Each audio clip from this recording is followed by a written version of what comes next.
തലയിൽ ചിന്തകളുടെ നെരിപ്പോടുമായി യാത്ര ചെയ്യുന്നവരാണ് വിദ്യാർത്ഥികൾ. വിദ്യാഭ്യാസം കൊണ്ട് വിദ്യാർത്ഥികൾക്കു മാത്രമല്ല മാതാപിതാക്കൾക്കും സമൂഹത്തിനും ഗുണമുണ്ടാകണം. ലഹരിയുടെ കണ്ണികൾ അദൃശ്യമാണെങ്കിലും വ്യാപകമാണ്. ചിന്താശേഷിയെ തകർക്കുന്നതാണ് ലഹരി. അതുകൊണ്ട് വിദ്യാർത്ഥികൾ ജീവിതത്തിൽ ഒരിക്കൽ പോലും ലഹരി ഉപയോഗിക്കാതെ ജാഗ്രത പാലിക്കണം. യൂത്ത് കോൺഗ്രസ് കുന്നംകുളം നിയോജക മണ്ഡലം കമ്മിറ്റിയുടെ നേതൃത്വത്തിൽ കുന്നംകുളം നിയോജക മണ്ഡലത്തിലെ SSLC+2 പരീക്ഷകളിൽ മുഴുവൻ വിഷയങ്ങളിലും A+ നേടിയ വിദ്യാർത്ഥികൾക്കും 100% വിജയം നേടിയ സ്കൂളുകൾക്കുമുള്ള ഉമ്മൻചാണ്ടി സ്മാരക വിദ്യാഭ്യാസ പുരസ്കാരം വിതരണം ചെയ്തുകൊണ്ട് രമേശ് ചെന്നിത്തല പറഞ്ഞു.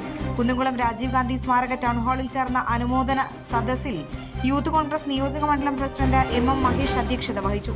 മുൻ MP Ramya Haridas, KPCC member Joseph Chalissery, Malappuram UDF ജില്ലാ chairman PT Ajay Mohan, DCC general സെക്രട്ടറിമാരായ KC ബാബു, ബിജോയ് ബാബു, മുൻ ജില്ലാ panchayat member K Jayashankar, Youth Congress സംസ്ഥാന സെക്രട്ടറിമാരായ Soya Joseph, Sreelal Sreedhar, Nikhil G Krishnan, Youth Congress നിയോജക മണ്ഡലം വൈസ് പ്രസിഡന്റുമാരായ Uvais AA, Reshma Satheesh, OR Roshid, Akshay Krishna, KSU ജില്ലാ ജനറൽ സെക്രട്ടറി അജിത് K എന്നിവർ സംസാരിച്ചു.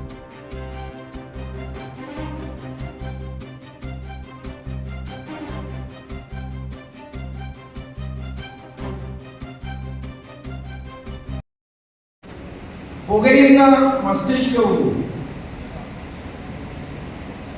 അതോടൊപ്പം തന്നെ ചടുലമായ പ്രവർത്തനവും കൊണ്ട് എല്ലാവരുടെയും മനസ്സിനെ കീഴടക്കാൻ കഴിയുന്ന ഒരു കാലമാണ് യുവത്വം. എല്ലാവരുടെയും ജീവിതത്തിൽ ബാല്യമുണ്ടാകും, യുവത്വം ഉണ്ടാകും, പിന്നീട് പ്രായമാകും,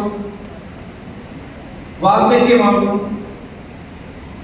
അപ്പോൾ നിങ്ങൾ ഏറ്റവും കൂടുതൽ പ്രവർത്തിക്കേണ്ട ഒരു സന്ദർഭമാണ്, ചിന്തിക്കേണ്ട ഒരു കാലമാണ് വിദ്യാർത്ഥി കാലം എന്ന് പറയുന്നത്.